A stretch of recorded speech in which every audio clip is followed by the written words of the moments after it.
जी का खालसा वाहिगुरू जी की फतेह। मैं ਤੁਹਾਡੀ ਹੋਸਟ ਸ਼ਵੀਤ ਕੌਰ ਨਿਊਜ਼ ਟੀਵੀ 84 ਦੇ ਨਾਲ ਵੀਅਰਸ ਅੱਜ ਅਸੀਂ ਦੋ ਸ਼੍ਰੋਮਣੀ ਗੁਰਦੁਆਰਾ ਪ੍ਰਬੰਧਕ ਕਮੇਟੀ ਮੈਂਬਰਸ ਦੇ ਨਾਲ ਗੱਲਬਾਤ ਕਰਨ ਜਾ ਰਹੇ ਹਾਂ। ਜਿਸ ਤਰ੍ਹਾਂ ਪਿਛਲੇ ਕੁਝ ਦਿਨਾਂ ਤੋਂ ਸਾਡਾ ਫੋਕਸ ਗੁਰਮੀਤ ਰਾਮ ਰਹੀਮ ਵਾਲੇ ਮੁੱਦੇ ਤੇ ਹੈ ਕਿ ਕਿਵੇਂ ਸੋਧਾ ਸਾਧ ਮੁਖੀ ਗੁਰਮੀਤ ਰਾਮ ਰਹੀਮ ਨੇ 2007 ਦੇ ਵਿੱਚ ਸਿੱਖਾਂ ਦੇ 10ਵੇਂ ਗੁਰੂ ਸ਼੍ਰੀ ਗੁਰੂ ਗੋਬਿੰਦ ਸਿੰਘ ਜੀ ਵਾਂਗ ਲਿਵਾਸ ਪਹਿਨ ਕੇ ਇੱਕ ਕੜਾਏ ਵਿੱਚ ਗੁਰੂ ਸਾਹਿਬਾਨ ਜੀ ਵਾਂਗੂ ਅੰਮ੍ਰਿਤ ਛਕਾਉਣ ਦੀ ਬਹੁਤ ਹੀ ਵੱਡੀ ਤੇ ਨਾ ਮਾਫ ਕਰਨ ਵਾਲੀ ਗਲਤੀ ਕੀਤੀ ਸੀ। ਪਰ ਕਿਸ ਤਰ੍ਹਾਂ ਪੰਜ ਤਖਤਾਂ ਦੇ ਜਥੇਦਾਰਾਂ ਨੇ ਬਿਨਾਂ ਕਿਸੇ ਨਾਲ ਸਲਾਹ ਮਸ਼ਵਰਾ ਕੀਤਿਆਂ ਗੁਰਮੀਤ ਰਾਮ ਰਹੀਮ ਨੂੰ ਘਰ ਬੈਠੇ ਮਾਫ ਕਰ ਦਿੱਤਾ ਹੈ। ਇਸ ਫੈਸਲੇ ਨਾਲ ਵੀਅਰਸ ਹਰ ਇੱਕ ਸਿੱਖ ਦਾ ਹਿਰਦਾ ਵਿਲੁੰਦਰਿਆ ਗਿਆ ਹੈ। पंथक जथेबंदियां काफ़ी अकाली मैंबरस ते श्रोमणी गुरुद्वारा प्रबंधक कमेटी मैंबरस इस डिसीजन नाल सहमत नहीं हैं क्योंकि श्री अकाल तख्त साहिब जी तो ही हुक्म होया सी कि सरसे वाले पखंडी दा डट के विरोध करो ते उसका सोशल बायकाट किया जाए।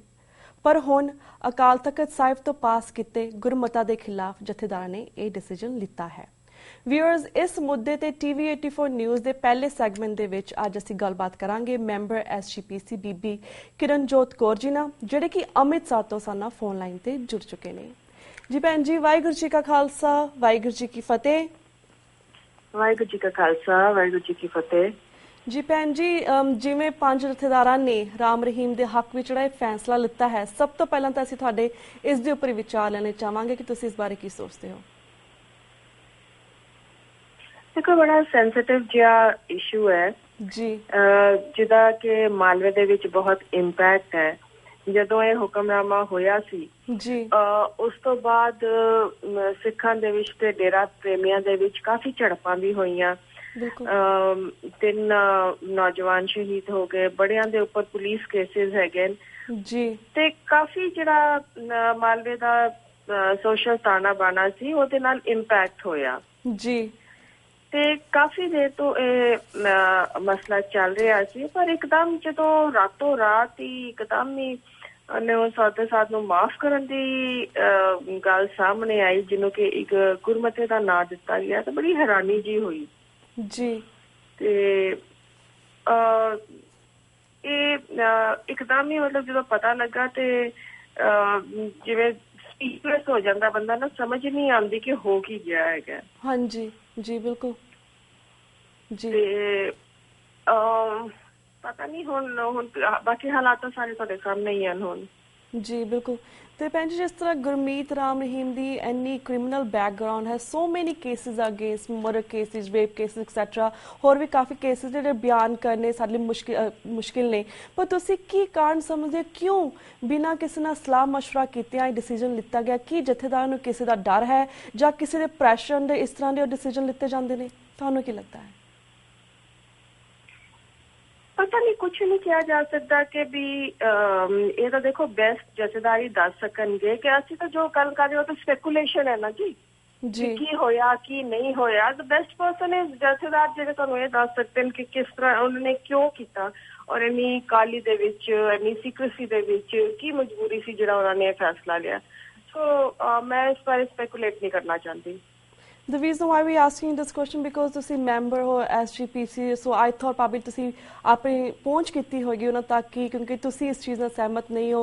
So being a member of SGPC probably you have talked to him regarding this issue because not only you because ਬਾਹਰ ਦੇ ਬਹੁਤ ਸਾਰੇ ਦਰਸ਼ਕ ਨੇ, ਸਾਡੇ ਬਹੁਤ ਸਾਰੇ ਸਿੱਖ ਭੈਣ ਭਰਾ ਨੇ ਜਿਨ੍ਹਾਂ ਨੂੰ ਇੰਨਾ ਦਰਦ ਹੋਇਆ ਇਸ ਡਿਸੀਜਨ ਦੇ ਨਾਲ ਕਿ ਅਸੀਂ ਬਿਆਨ ਕਰਨਾ ਸਾਡੇ ਬਹੁਤ ਮੁਸ਼ਕਿਲ ਹੋ ਚੁੱਕਿਆ ਹੈ ਕਿਉਂਕਿ ਇੱਕ ਐਸੇ ਬੰਦੇ ਦੀ ਕ੍ਰਿਮੀਨਲ ਬੈਕਗ੍ਰਾਉਂਡ ਔਰ ਉਸਨੇ ਇਸ ਤਰ੍ਹਾਂ ਦਾ ਪੋਸ਼ਾਕ ਪਹਿਨ ਕੇ ਜਿਹੜਾ ਇਹ ਡਰਾਮਾ ਰਚਿਆ ਹੈ ਇਹ ਬਹੁਤ ਵੱਡੀ ਗੱਲ ਹੈ। ਔਰ ਜਿਸ ਤਰ੍ਹਾਂ ਬਿਨਾਂ ਉਹਨੂੰ ਲਾਈਕ ਮਾਫੀ ਦੇ ਦਿੱਤੀ ਹੈ, ਉਸਨੇ ਆਪਣੀ ਭੁੱਲ ਵੀ ਨਹੀਂ ਛਕਾਈ, ਨਾਲ ਅਕਾਲ ਤਖਤ ਸਾਹਿਬ ਤੇ ਆਇਆ ਔਰ ਘਰ ਬੈਠੇ ਹੀ ਉਸਨੂੰ ਇਸ ਤਰ੍ਹਾਂ ਦੇ ਬੰਦੇ ਨੂੰ ਮਾਫ ਕਰ ਦਿੱਤਾ ਹੈ। ਸੋ ਆਈ ਥੋਟ ਪ੍ਰੋਬਬਲੀ ਤੁਸੀਂ being a lady, you know, ਤੁਸੀਂ being a member of the SGPC ਤੁਸੀਂ ਪਹੁੰਚ ਕੀਤੀ ਹੋਏਗੀ, didn't you? ਤੁਸੀਂ ਕੀ ਪੁੱਛਣਾ ਚਾਹੁੰਦੇ? You already said everything. But ਤੁਸੀਂ ਪਹੁੰਚ ਕੀਤੀ ਸੀਗੀ ਜਥੇਦਾਰ ਸਾਹਿਬ ਕਿਉਂਕਿ ਦੇ 5 ਜਥੇਦਾਰ ਉਹਨਾਂ ਨੇ ਪੰਜਾਂ ਨੇ ਆਪਣਾ ਡਿਸੀਜਨ ਲਿੱਤਾ ਇੱਕ ਕੰਮ ਬੰਦ ਆਪਣਾ ਰੂਮ ਬੰਦ ਕਰਕੇ ਕਿਸੇ ਨਾਲ ਉਹਨੇ ਸਲਾਹ ਮਸ਼ਵਰਾ ਨਹੀਂ ਕੀਤਾ। ਸੋ ਲਾਈਕ ਤੁਸੀਂ ਮੈਂਬਰ ਹੋਣ ਦੇ ਨਾਤੇ ਕੀ ਤੁਹਾਡੇ ਜਿਹੜੇ ਹੋਰ ਮੈਂਬਰਸ ਨੇ ਇਹਨਾਂ ਨੇ ਜਿਹੜੀ ਤੁਸੀਂ ਇਹਨਾਂ ਦੇ ਨਾਲ ਸਹਿਮਤੀ ਨਹੀਂ ਰੱਖਦੇ ਕਿ ਤੁਸੀਂ ਇਸ ਡਿਸੀਜਨ ਦੇ ਉੱਪਰ ਉਹਨਾਂ ਨਾਲ ਗੱਲਬਾਤ ਕੀਤੀ ਹੈ ਪਿਛਲੇ ਕੁਝ ਦਿਨਾਂ ਤੋਂ? ਨਹੀਂ, ਪਿਛਲੇ ਦਿਨਾਂ ਤੋਂ ਉਹਨਾਂ ਦਾ ਫੋਨ ਬੰਦ ਹੈਗਾ ਸੀ ਤੇ ਉਦੋਂ ਉਹਨਾਂ ਨਾਲ ਕੋਈ ਗੱਲਬਾਤ ਨਹੀਂ ਹੋਈ। ਓਕੇ ਜੀ ਜੀ। ਤੇ ਭੈਣ ਜੀ, ਜਿਸ ਤਰ੍ਹਾਂ ਪਹਿਲਾਂ ਸੰਤ ਸਮਾਜ ਨੇ ਇਸ ਡਿਸੀਜਨ ਤੇ ਨਿਖੇਧੀ ਕੀਤੀ ਸੀ, ਪਰ ਹੁਣ ਧੂਮਾ ਸਾਹਿਬ ਵੀ ਖੁਸ਼ ਨੇ ਕਿਉਂਕਿ ਇਹਨਾਂ ਨੇ ਕਿਹਾ ਹੈ ਕਿ ਅਸੀਂ ਕਮੇਟੀ ਬਣਾਵਾਂਗੇ। ਤੁਸੀਂ ਕੀ ਸੋਚਦੇ ਹੋ ਕਿ ਕਮੇਟੀ ਕਿੱਥੇ ਤੱਕ ਸਹੀ ਹੈ ਇਸ ਡਿਸੀਜਨ ਦੇ ਉੱਪਰ? ਵਾਟ ਡੂ ਯੂ ਥਿੰਕ ਕਿ ਸਿੱਖਾਂ ਨੂੰ ਇਸ ਗੱਲ ਦੇ ਉੱਪਰ ਹੀ ਖੁਸ਼ ਹੋਣਾ ਚਾਹੀਦਾ ਕਿ ਕਮੇਟੀ ਬਣ ਗਈ ਹੈ?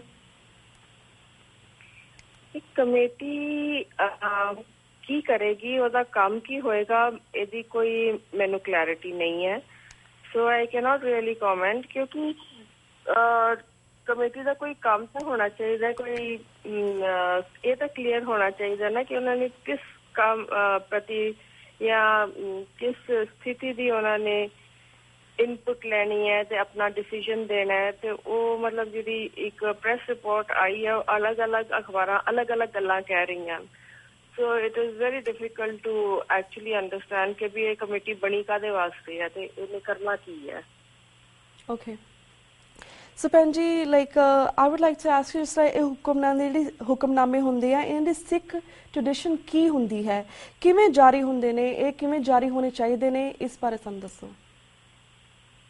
ਦੇਖੋ, ਹੁਕਮਨਾਮਿਆਂ ਦੀ ਜਿਹੜੀ ਟ੍ਰੈਡੀਸ਼ਨ ਹੈਗੀ ਹੈ ਉਹਦਾ ਸਾਨੂੰ ਕਿਸ ਤਰ੍ਹਾਂ ਹੁੰਦੇ ਰਹੇ, ਇਹ ਜਿਹੜਾ 18th ਸੈਂਚੁਰੀ ਦਾ ਸਿੱਖ ਇਤਿਹਾਸ ਹੈ ਉਸ ਤੋਂ ਪਤਾ ਲੱਗਦਾ ਹੈ। ਕਿਉਂਕਿ ਗੁਰੂ ਗੋਬਿੰਦ ਸਿੰਘ ਜੀ ਤੋਂ ਬਾਅਦ ਜਦੋਂ ਮਿਸਲਾਂ ਦਾ ਟਾਈਮ ਸੀ, ਉਸ ਵਕਤ ਕੋਈ ਸਮੁੱਚੀ ਸਿੱਖ ਲੀਡਰਸ਼ਿਪ ਨਹੀਂ, ਕੋਈ ਮਤਲਬ ਪ੍ਰਵਾਨਿਤ ਲੀਡਰਸ਼ਿਪ ਨਹੀਂ ਸੀ। ਸਿੱਖ ਕੌਮ ਜਿਹੜੀ ਹੈ ਉਹ ਮਿਸਲਾਂ ਦੇ ਵਿੱਚ ਵੱਖਰੇ ਵੱਖਰੇ ਧੜਿਆਂ ਵਿੱਚ ਵੰਡੀ ਹੋਈ ਸੀ। ਪਰ ਇਹ ਉਹ ਵੀ ਟਾਈਮ ਸੀ ਜਦੋਂ ਕਿ ਬਾਹਰੀ ਹਮਲੇ ਹੋ ਰਹੇ ਸੀ, ਜਦੋਂ ਦਰਬਾਰ ਸਾਹਿਬ ਦੇ ਉੱਪਰ ਬਾਰ-ਬਾਰ ਹਮਲੇ ਹੋ ਰਹੇ ਸੀ। ਇਨਫੈਕਟ 30 ਸਾਲਾਂ ਦੇ ਵਿੱਚ 5 ਵਾਰ ਦਰਬਾਰ ਸਾਹਿਬ ਤੇ ਹਮਲਾ ਹੋਇਆ ਸੀ। ਉਸ ਦੌਰਾਨ ਉਸ ਸਥਿਤੀ ਦਾ ਸਾਹਮਣਾ ਕਰਨ ਵਾਸਤੇ ਉਸ ਵਕਤ ਜਿਹੜੀਆਂ ਸਿੱਖ ਮਿਸਲਾਂ ਸੀ, ਉਹਨਾਂ ਨੇ ਇਹ ਢੰਗ ਤਰੀਕਾ ਫਿਰ ਇਵੋਲਵ ਕੀਤਾ ਸੀ ਕਿ ਉਹ ਦੀਵਾਲੀ ਤੇ ਵਿਸਾਖੀ ਵਾਲੇ ਦਿਨ ਅਕਾਲ ਤਖ਼ਤ ਸਾਹਿਬ ਇਕੱਠੇ ਹੁੰਦੇ ਸੀ। ਪਰ ਮਿਸਲਾਂ ਕਿਉਂਕਿ ਉਹਨਾਂ ਦੇ ਆਪਸ ਦੇ ਵਿੱਚ ਵੀ ਡਿਫਰੈਂਸਿਸ ਹੁੰਦੇ ਸੀ, ਇਸ ਲਈ ਉਹਨਾਂ ਨੇ ਇੱਕ ਇਹਦੇ ਵਾਸਤੇ ਖਾਸ ਵਿਧੀ ਬਣਾਈ ਸੀ ਜਿਹਦੇ ਵਿੱਚ ਕਿ ਉਹ ਆਪਣੇ ਜਿਹੜੇ ਹਥਿਆਰ ਹਨ ਉਹ ਬਾਹਰ ਆਪਣੇ ਬੁੰਗਿਆਂ 'ਚ ਰੱਖ ਕੇ ਆਉਂਦੇ ਸੀ, ਔਰ ਮਿਸਲਾਂ ਦੇ ਜਿਹੜੇ ਮੁਖੀ ਹੁੰਦੇ ਸੀ ਉਹ ਅਕਾਲ ਤਖ਼ਤ ਸਾਹਿਬ ਸਾਰੇ ਇੱਕ ਦੂਜੇ ਪ੍ਰਤੀ ਆਪਣਾ ਵੈਰ ਵਿਰੋਧ ਖਤਮ ਕਰਕੇ ਉੱਥੇ ਮੀਟਿੰਗ ਵਿੱਚ ਆਉਂਦੇ ਸੀ। ਉਸ ਮੀਟਿੰਗ ਦੇ ਵਾਸਤੇ ਉਸ ਮੀਟਿੰਗ ਦਾ ਇੱਕ ਜਥੇਦਾਰ ਚੁਣ ਲਿਆ ਜਾਂਦਾ ਸੀ ਔਰ ਫਿਰ ਬਾਕੀ ਕਾਰਵਾਈ ਸ਼ੁਰੂ ਹੁੰਦੀ ਸੀ। ਔਰ ਢੰਗ ਇਹ ਹੁੰਦਾ ਸੀ ਕਿ ਅਰਦਾਸ ਪਹਿਲੇ ਕੀਤੀ ਜਾਂਦੀ ਸੀ ਕਿ ਵੀ ਵਾਹਿਗੁਰੂ ਸਾਨੂੰ ਪੰਥਕ ਹਿੱਤਾਂ ਦੇ ਵਿੱਚ ਫੈਸਲਾ ਕਰਨ ਦੀ ਸਮਰੱਥਾ ਬਖਸ਼ੇ, ਜਿਹੜੇ ਸਾਡੇ ਨਿੱਜੀ ਹੈਗੇ ਵਖਰੇਵੇਂ ਉਹ ਸਾਨੂੰ ਇੰਪੈਕਟ ਨਾ ਕਰਨ ਤੇ ਮਤਲਬ ਕੇਵਲ ਗੁਰੂ ਨੂੰ ਸਮਰਪਿਤ ਹੋ ਕੇ, ਪੰਥ ਨੂੰ ਸਮਰਪਿਤ ਹੋ ਕੇ ਪੰਥ ਦੀ ਭਲਾਈ ਤੇ ਚੜ੍ਹਦੀ ਕਲਾ ਵਾਸਤੇ ਫੈਸਲਾ ਕਰਨ ਦੀ ਅਰਦਾਸ ਕਰਦੇ ਸੀ। ਉਸ ਤੋਂ ਬਾਅਦ ਆਪਸ ਦੇ ਵਿੱਚ ਜੋ ਵੀ ਡਿਸੀਜਨ ਹੁੰਦਾ ਸੀ ਉਹ ਜਿਹੜਾ ਚੁਣਿਆ ਹੋਇਆ ਜਥੇਦਾਰ ਫॉर दैट ਮੀਟਿੰਗ ਉਹ ਅਕਾਲ ਤਖ਼ਤ ਸਾਹਿਬ ਤੋਂ ਅਨਾਉਂਸ ਕਰ ਦਿੰਦਾ ਸੀ। ਔਰ ਉਸ ਤੋਂ ਬਾਅਦ ਜਿਹੜੇ ਡਾਇਸੈਂਟਿੰਗ ਵੀ ਮਾੜੇ ਮੋਟੇ ਹੁੰਦੇ ਸੀ ਉਹ ਸਾਰੇ ਸਿਰ ਝੁਕਾ ਦਿੰਦੇ ਸੀ, ਕਿਉਂਕਿ ਇਹਨਾਂ ਨੇ ਨਾਲ ਇਹ ਵੀ ਪ੍ਰਣ ਕੀਤਾ ਹੁੰਦਾ ਸੀ ਕਿ ਜੋ ਸਾਰਿਆਂ ਦਾ ਫੈਸਲਾ ਇੱਕ ਵਾਰ ਹੋ ਜਾਏਗਾ ਤੇ ਉਸ ਤੋਂ ਪਿੱਛੇ ਕੋਈ ਨਹੀਂ ਹਟੇਗਾ। It was part of that decision making process. So ਜੋ ਥੋੜੇ ਬਹੁਤ ਡਿਫਰ ਵੀ ਕਰਦੇ ਹੁੰਦੇ ਸੀ ਫਿਰ ਉਹ ਵਧੇਰੇ ਪੰਥਕ ਹਿੱਤਾਂ ਦੇ ਵਿੱਚ ਆਪਣਾ ਸਿਰ ਝੁਕਾ ਦਿੰਦੇ ਸੀ। ਔਰ ਇਸ ਤਰੀਕੇ ਦੇ ਨਾਲ ਇਹ ਡਿਸੀਜਨ ਮੇਕਿੰਗ ਚਲਦੀ ਰਹੀ ਮਹਾਰਾਜਾ ਰਣਜੀਤ ਸਿੰਘ ਦੇ ਟਾਈਮ ਤੱਕ। ਔਰ ਜਦੋਂ ਮਹਾਰਾਜਾ ਰਣਜੀਤ ਸਿੰਘ ਦਾ ਰਾਜ ਆਇਆ ਉਸ ਤੋਂ ਬਾਅਦ ਚੇਂਜ ਆਣੀ ਸ਼ੁਰੂ ਹੋਈ, ਕਿਉਂਕਿ ਉਸ ਤੋਂ ਬਾਅਦ ਮਹਾਰਾਜਾ ਰਣਜੀਤ ਸਿੰਘ ਦੇ ਟਾਈਮ ਕੋਈ ਵੀ ਖਾਲਸਾ ਸਰਬੱਤ ਖਾਲਸਾ ਨਹੀਂ ਹੋਇਆ ਜਿਹਨੇ ਕਿ ਕੌਮ ਦੇ ਕਿਸੇ ਵੀ ਮੁਸ਼ਕਿਲ ਨੂੰ ਵਿਚਾਰਨ ਵਾਸਤੇ ਇਕੱਠ ਕੀਤਾ ਹੋਵੇ। ਉੱਥੇ ਹੌਲੀ ਹੌਲੀ ਮਤਲਬ ਪੋਲੀਟੀਕਲ ਪਾਵਰ ਅਕਾਲ ਤਖ਼ਤ ਤੋਂ ਮਹਾਰਾਜਾ ਰਣਜੀਤ ਸਿੰਘ ਕੋਲ ਚਲੀ ਗਈ ਔਰ ਅਕਾਲ ਤਖ਼ਤ ਸਾਹਿਬ ਦਾ ਉਹਨਾਂ ਨੇ ਸੌਰਟ ਆਫ ਗ੍ਰੰਥੀ ਲਗਾ ਦਿੱਤੇ ਜਿਹਦੇ ਕੋਲ ਧਾਰਮਿਕ ਖੇਤਰ ਸੀ, ਸਿਆਸੀ ਕੁਛ ਵੀ ਨਹੀਂ ਸੀ ਹੈਗਾ। ਦੈਨ ਅੰਗਰੇਜ਼ਾਂ ਦਾ ਸਮਾਂ ਆਇਆ ਤੇ ਉਹਨਾਂ ਨੇ ਜਿਹੜਾ ਜਥੇਦਾਰ ਦੀ ਜਗ੍ਹਾ ਸਰਬਰਾਹ ਲਾਣੇ ਸ਼ੁਰੂ ਕਰ ਦਿੱਤੇ। ਔਰ ਇਸ ਤਰ੍ਹਾਂ ਮਤਲਬ ਇੱਕ ਇਸ ਅਹੁਦੇ ਨੂੰ ਅੰਗਰੇਜ਼ਾਂ ਨੇ ਵੀ ਆਪਣੇ ਪੋਲੀਟੀਕਲ ਹਿੱਤਾਂ ਵਾਸਤੇ ਵਰਤਣ ਦੀ ਕੋਸ਼ਿਸ਼ ਕੀਤੀ, ਜਿਹਦੀ ਮਿਸਾਲ ਹੈ ਕਿ ਅਰੂੜ ਸਿੰਘ ਨੂੰ ਜਦੋਂ ਜਿਹੜਾ ਕਿ ਜਨਰਲ ਡਾਇਰ ਨੂੰ ਸਰੋਪਾ ਦਿੱਤਾ, ਉਹਦਾ ਜ਼ਿਕਰ ਅੱਜ ਤੱਕ ਚੱਲਦਾ ਹੈ ਜੀ। तो ਇਹ ਉਹ ਸਾਰੀ ਘਟਨਾਕ੍ਰਮ ਦਾ ਇੱਕ ਹਿੱਸਾ ਸੀ।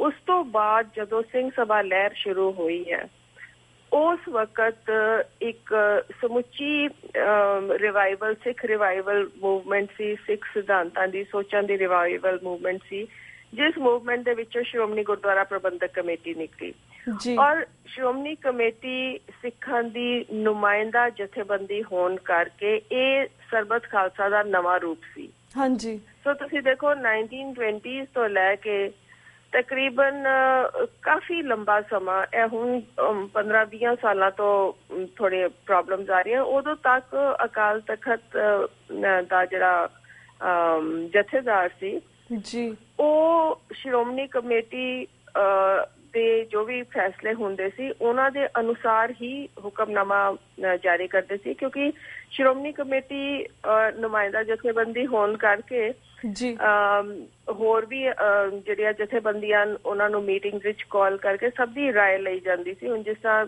78 ਦੇ ਵਿੱਚ ਮਤਾ ਹੋਇਆ ਸੀ ਨਿਰੰਕਾਰੀਆਂ ਦੇ ਖਿਲਾਫ, ਔਰ ਉਹ ਜਿਹੜਾ ਮਤਾ ਸੀ ਉਹ ਸਿੱਖ ਜਿਹੜੀ ਭਾਵਨਾਵਾਂ ਜਾਂ ਉਹਨਾਂ ਦੀ ਤਰਜਮਾਨੀ ਸੀ, ਔਰ ਭਾਵੇਂ ਉਹ ਇਕੱਲੇ ਜਥੇਦਾਰ ਅਕਾਲ ਤਖਤ ਨੇ ਅਨਾਊਂਸ ਉਹਨੂੰ ਕੀਤਾ ਸੀ, ਪਰ ਉਹ ਬਕਾਇਦਾ ਇੱਕ ਸਿਸਟਮ ਦੇ ਨਾਲ ਉਹ ਜਿਹੜਾ ਹੁਕਮਨਾਮਾ ਹੈ ਉਹ ਜਾਰੀ ਕੀਤਾ ਗਿਆ ਸੀ।